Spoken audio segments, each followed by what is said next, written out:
Hi, I'm Susan, and today I'd like to teach you how to make ginger cranberry sauce.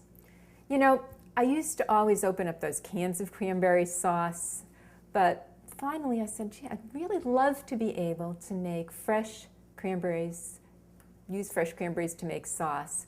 So I said, let's just go for it. So today we are going to go for it. It's delicious and really super easy. You need a pound of cranberries. You really have to wash these babies. Pick through them, make sure that there aren't any soft ones or ones that just might not look right. And a lot of them in the very end have like little fine little filaments at the end. So you want to take those off. Wash them, dry them, plunk them in the pot. Then you take 2 cups of sugar. It sounds like a lot, but cranberries are really tart. Just plunk that in the pot. Everything just gets plunked. Half a cup of orange juice, right in the pot. Half a cup of water.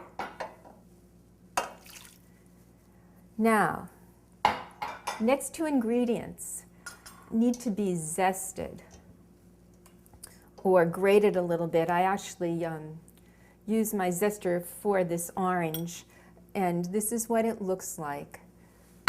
You just maybe, for those of you who know how to zest, you won't need to know this, but there's a white part on this orange. It's called the pith. You really don't want to go down to the pith. You just want to gently zest on top and get this orange stuff. Use your fingers, one of your best tools, and put it right into the pot. All right, last thing is fresh ginger.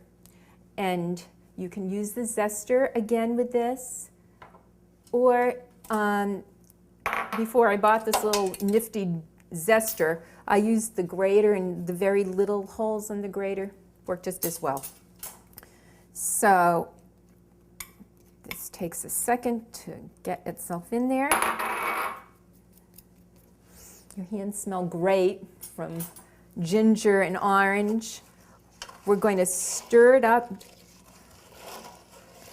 And now we're just going to walk it over to the stove. All right, now we're going to put this on the stove. Put it on, let me look here, warm. There we go. And you stir it around infrequently. The important thing is, with this, you do not cook it for longer than 10 minutes.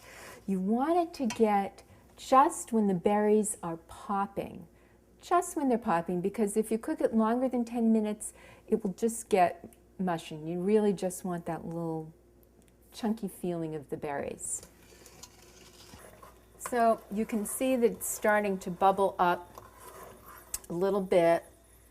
And actually you can see a couple of the berries starting to pop. This is just the beginning. You're going to want to get a lot more popped. Yep. These babies are definitely starting to pop, but we still need to cook it a little longer. Stay with the 10-minute time frame. Now you can see that a lot of things have popped, but there's something about that 10-minute time frame that just cooks it just right. Okay, you can see everything pretty much is popped, but you still see the shape of the berry, which is what you want. We have about 1 more minute.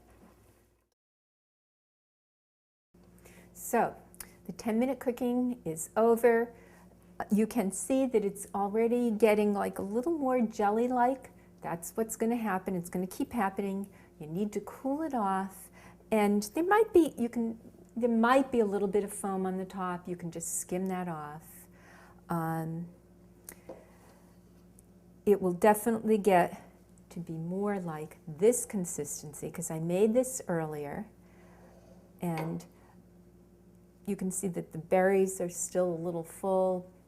This really stays well in the fridge for at least 6 weeks, And what's really great is you can freeze it for about 2 months. Let's take a little taste, see how it is. It's really great. It's sweet and has that little zippy, gingery taste, and the berries are chunky. So I hope you try this recipe and enjoy.